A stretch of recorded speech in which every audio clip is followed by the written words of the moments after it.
मुझे ये देखकर ये कहते हुए बहुत पीड़ा महसूस हो रही है कि किस किस को सुनाएंगे जुदाई का सबब हम, किस किस को सुनाएंगे जुदाई का सबब हम। तू मुझसे खफा है तो जमाने के लिए आ, और किस किस को सुनाएंगे हम तुम्हारे शोरो गुल का सबब। तू मुझसे नाराज है तो सुभाषों के लिए आ। अध्यक्ष महोदय, मुझे ये देखकर ये कहते हुए बहुत पीड़ा महसूस हो रही है कि कैसे वक्त में, जबकि मुल्क में जश्न का माहौल है, जब हर देशवासी गर्वान्वित महसूस कर रहा है, जब देश अंतरिक्ष की उपलब्धियों का उत्सव मना रहा है, तो विपक्ष हमारी अंतरिक्ष की उपलब्धियों के लिए अंतरिक्ष से जुड़े विशेषज्ञों को और वैज्ञानिकों को बधाई देने में भी असफल हैं और उसके लिए तैयार नहीं। आपकी नाराजगी सरकार के साथ हो सकती है, आपकी नाराजगी भारतीय जनता पार्टी और एनडीए के साथ हो सकती है, परंतु हैरत है आपकी नाराजगी एक अंतरिक्ष यात्री, एक गगन यात्री के साथ भी हो सकती है।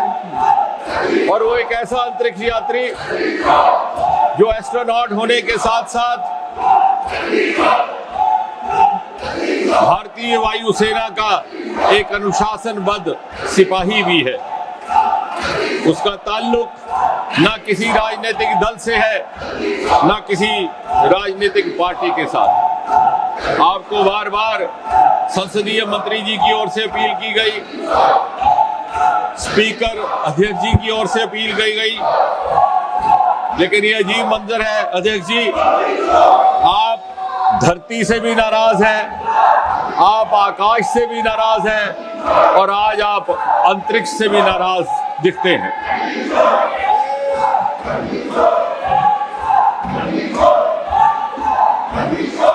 और एक चिकित्सक होने के नाते, मेडिकल डॉक्टर होने के नाते मैं ये मनस्थिति समझ सकता हूं अध्यक्ष जी। ये नाराजगी उस समय वाक़या होती है जब आदमी हताश होकर जाता है, जब आदमी निराशा से बेहाल हो जाता है, तो वो दर हकीकत नाराजगी किसी और से नहीं होती, नाराजगी अपने आप से होती है। आज जो विपक्ष जिस तरह का प्रदर्शन कर रहा है, ये उनकी अपने प्रति नाराजगी का इजहार है, क्योंकि वो हर अपने मंसूबे में विफल हैं, उनकी कोई बात नहीं बन पा रही। फिर भी मैं अपनी बात रखने से पहले, ताकि कहीं ये संदेश ना जाए कि हमारी ओर से पर्याप्त प्रयास ना हो, पूरी विनम्रता से सर झुका करके ये अपील करूंगा सदन के तमाम साथियों से, विपक्ष वालों से भी, कि यदि आपको सरकार का या देश का लिहाज नहीं, तो कम से कम इन अंतरिक्ष की उपलब्धियां प्राप्त करने वाले विशेषज्ञों के लिए आप इस चर्चा में भाग लें, वापस आएं। अहमद फराज का एक बड़ा मशहूर शेर है कि किस किस को सुनाएंगे जुदाई का सबब हम, किस किस को सुनाएंगे जुदाई का सबब हम। तू मुझसे खफा है तो जमाने के लिए आ, और किस किस को सुनाएंगे हम तुम्हारे शोरो गुल का सबब। तू मुझसे नाराज है तो सुभाषों के लिए आ। बहरहाल दुनिया किसी के रोकने से नहीं रुकती, बहारें फिर भी आती हैं, बहारें फिर भी आएंगी। विकसित भारत की ये तेज रफ्तार यात्रा यूं ही चलती रहेगी, इसको कोई रोक नहीं सकता।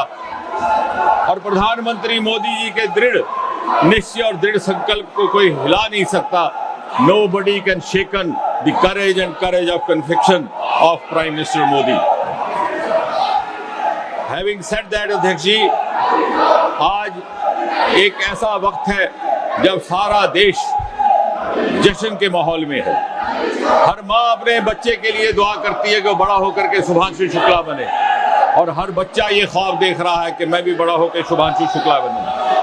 आज दुनिया ने भारत की क्षमताओं के आगे सर झुकाया है। अभी कल ही शुभांशु का इस सफल यात्रा के बाद राजधानी दिल्ली में वापसी हुई है, आगमन हुआ है, और उससे कुछ ही समय पहले ऑपरेशन सिंदूर के द्वारा भारत की अंतरिक्ष में क्षमताओं का प्रदर्शन धरती से आकाश तक देख करके सारे विश्व ने हिंदुस्तान का लोहा माना है। ऑपरेशन सिंदूर के दौरान भी अंतरिक्ष विभाग और स्पेस टेक्नोलॉजी की जो भूमिका रही है, उस भूमिका को निभाने के हेतु जो टेक्नोलॉजी अपनाई गई वो भी गत 10 वर्षों में मोदी जी की सरकार के आने के बाद ऐसा हुआ।